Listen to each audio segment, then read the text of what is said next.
Hello friends, बहुत बहुत स्वागत है आपका सुपरफास्ट स्टडी एंड एक्सपेरिमेंट पर। तो फ्रेंड्स, जैसा कि आपने थंबनेल में देखा, हम इस वीडियो में डिस्कस करने वाले हैं कुछ selected interview question and answers on couplings for mechanical engineers and fitters. तो कपलिंग से related interview question and answers हम इस वीडियो में डिस्कस करेंगे और ये इसका पार्ट 2 है, यानी कि इसका पार्ट 1 मैं पहले अपलोड कर चुका हूं। अगर आपको पार्ट 1 देखना है तो आप ऊपर आई बटन पर क्लिक करके भी देख सकते हैं। इस वीडियो के एंड स्क्रीन पर भी मैं उसका लिंक दे दूंगा और डिस्क्रिप्शन बॉक्स में भी उसका लिंक दे दूंगा। तो चलिए इस वीडियो को स्टार्ट करते हैं, बने रहिएगा वीडियो में अंत तक। सबसे पहला क्वेश्चन है, what are the main component of a gear coupling, यानी कि गियर कपलिंग के मेन कंपोनेंट्स क्या क्या होते हैं ये आपको बताना है। तो जो मेन कंपोनेंट होते हैं गियर कपलिंग के वो है हब, स्लीव और गियर टिथ। जो हब होता है वो शाफ्ट पे माउंट होता है ना, और उस हब में टिथ बने हुए होते हैं, एक्सटर्नल टिथ बने हुए होते हैं। जबकि उसके ऊपर लगता है स्लीव, स्लीव में इंटरनल टिथ बने हुए होते हैं। हब का टिथ और स्लीव का टिथ आपस में मैश में आते हैं और इन्हीं टिथ की वजह से, इनकी मैशिंग की वजह से पावर और टॉर्क ट्रांसमिट किया जाता है। नेक्स्ट क्वेश्चन है आपका, what are the advantage of gear couplings, यानी कि गियर कपलिंग्स के एडवांटेज क्या क्या होते हैं। तो high torque capacity, compact size, ability to handle misalignment, durability and low maintenance, ये सारे जो हैं गियर कपलिंग के एडवांटेजेस हैं। नेक्स्ट क्वेश्चन है आपका, what are the disadvantages of gear couplings, यानी कि गियर कपलिंग्स के डिसएडवांटेजेस क्या क्या होते हैं ये आपको बताना है। तो high initial cost, need for lubrication, यानी कि इसमें ल्यूब्रिकेशन की ज़रूरत पड़ती है, हाई इनिशियल कॉस्ट होता है, and potential wear and tear of gear teeth over time. एक समय के बाद में इसके जो टिथ हैं, गियर टिथ जो आपस में मैश में रहते हैं, उनका वियर और टियर हो जाना, जिसकी वजह से आपका कपलिंग जो है वो फेल हो सकता है। लेकिन ये एक लंबे समय चलने के बाद या फिर लो ल्यूब्रिकेशन में चलने की वजह से, इन कारणों से होता है। नेक्स्ट क्वेश्चन है आपका, why air gap is provided between coupling, यानी कि आपने देखा होगा जब दो कपलिंग को आपस में कनेक्ट किया जाता है, मोस्टली इन फ्लेक्सिबल कपलिंग, तो उसके बीच में गैप रखा जाता है, एयर गैप रखा जाता है। तो वो क्यों रखा जाता है?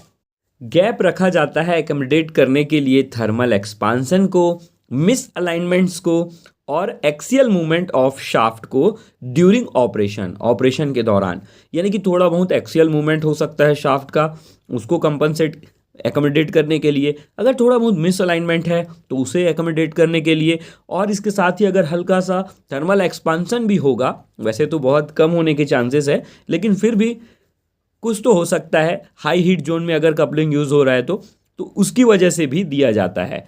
इसकी वजह से क्या होता है, एक्सेसिव स्ट्रेस नहीं पड़ता है कपलिंग्स में, वियर नहीं होता है और एक स्मूथ पावर ट्रांसमिशन जो है वो हो पाता है without damaging the connected machinery, यानी कि बिना उस मशीनरी को डैमेज किए जिसके साथ वो कनेक्टेड है।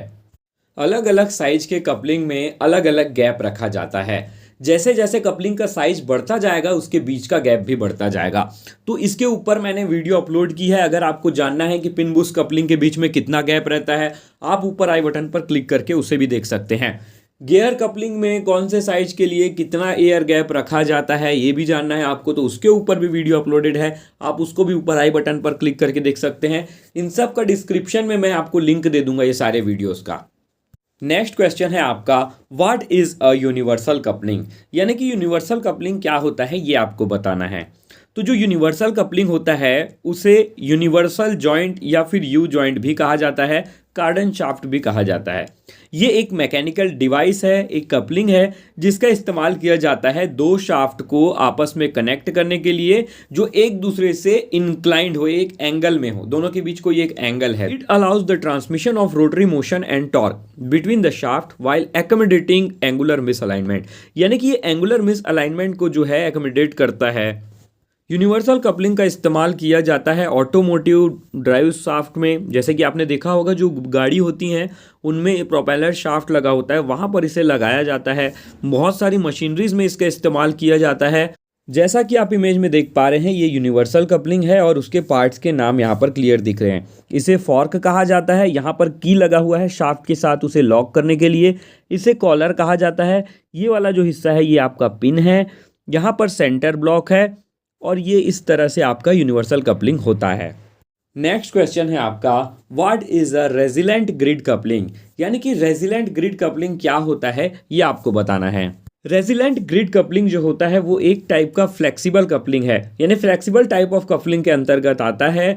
यहाँ पर दो शाफ्ट को, रोटेटिंग शाफ्ट को आपस में कनेक्ट किया जाता है और यहाँ पर ये एकोमोडेट कर लेता है स्लाइट मिस अलाइनमेंट्स को, यानी कि थोड़े बहुत अगर मिस अलाइनमेंट्स हैं तो उसे ये एकोमोडेट कर लेता है। वाइब्रेशंस हैं तो उसे भी ये ट्रांसमिट नहीं होने देता, यानी कि वाइब्रेशन को एब्जॉर्ब कर लेता है। साथ में अगर शॉक लोड्स हैं तो उसे भी ट्रांसमिट नहीं होने देता है, यानी कि शॉक्स को भी ये कुछ हद तक एब्जॉर्ब कर लेता है। It is commonly used in industrial application to improve the performance and durability of connected machinery, यानी कि इसका इस्तेमाल किया जाता है ताकि जो कनेक्टेड मशीनरी है उसके परफॉर्मेंस को इम्प्रूव किया जा सके, साथ में उसके ड्यूरेबिलिटी, यानी कि अगर शॉक लोड्स उस मशीनरी में ट्रांसफ़र नहीं होंगे, वाइब्रेशंस को भी ये बियर कर लेगा, मिस अलाइनमेंट्स को भी ये एकोमोडेट कर लेगा, तो आपके कनेक्टेड मशीनरी की लाइफ तो बढ़ ही जाएगी, साथ में उसका परफॉर्मेंस भी इम्प्रूव हो जाएगा। जैसा कि आप इमेज में देख पा रहे हैं, कुछ इस तरह का होता है आपका रेजिलेंट ग्रिड कपलिंग। यहाँ पर स्प्रिंग का इस्तेमाल किया जाता है। तो फ्रेंड्स, अगर रेजिलेंट ग्रिड कपलिंग के बारे में आपको डिटेल जानना है कि ये क्या होता है, कैसे काम करता है, इसके पार्ट्स के बारे में, तो उसके ऊपर भी मैंने वीडियो चैनल पर अपलोड की है। आप ऊपर आई बटन पर क्लिक करके उस वीडियो को भी देख सकते हैं। नेक्स्ट क्वेश्चन है आपका, what is a break drum coupling, यानी कि ब्रेक ड्रम कपलिंग क्या होता है ये आपको बताना है। तो जो ब्रेक ड्रम कपलिंग होता है वो एक तरह का मैकेनिकल डिवाइस होता है, एक तरह का कपलिंग होता है जिसमें कंबाइंड फंक्शन होते हैं कपलिंग के, और इसके साथ साथ ब्रेकिंग के लिए उसमें ड्रम सरफेस भी दिया रहता है।